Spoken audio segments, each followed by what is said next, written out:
আরে সামিয়া, কি অবস্থা, কেমন আছো? হ্যাঁ ভাইয়া ভালো, আপনি কেমন আছেন? এই তো আলহামদুলিল্লাহ, আমিও ভালো আছি।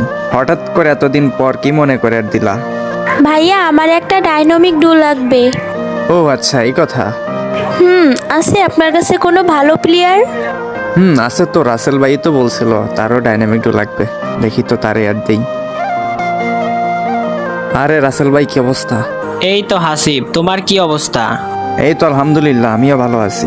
ভাই, আপনি না ডাইনামিক ডু খুঁজতেছিলেন, দেখেন এই যে সামিয়াকে করা যায় নাকি।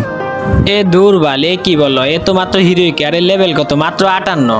এ তো আমার লেভেলেই নেই, আমার লেভেল হচ্ছে 81। আমি ডাইনামিক ডুও বানাবো যেগুলো আমার লেভেলে আছে ওইগুলা। সামনের সিজনে গ্র্যান্ড মাস্টার পুজ দিব, এইসব বট শট ডাইনামিক ডুও বানাইয়া গ্র্যান্ড মাস্টার পুজ দেওয়ান লাগবো না, ব্রঞ্জ মাস্টার পুজ দেওয়ান লাগবো, বোঝো না? আর তুমি কেমনে ভাবলা আমার লেভেল হচ্ছে 81? আমি 81 লেভেলের প্লেয়ার হয়ে 58 লেভেলের প্লেয়ারকে ডাইনামিক ডুও বানাবো?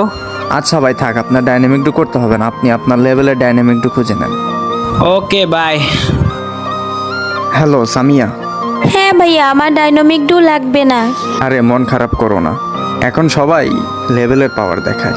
হ্যাঁ ভাইয়া, আমার এত ভালো লেভেলের প্লেয়ার ডাইনামিক ডু করতে হবে না। আমি আমার যোগ্যতা অনুযায়ী আমার লেভেলের কাউকে খুঁজে নিব। এত বড় প্রো প্লেয়ারদের যোগ্যতা আর আমি না। হ্যাঁ এটাই, এখন সবাই লেভেল খুঁজে, আর বেশি লেভেলের প্লেয়ারদের একটু ভাবটা বেশিই থাকে।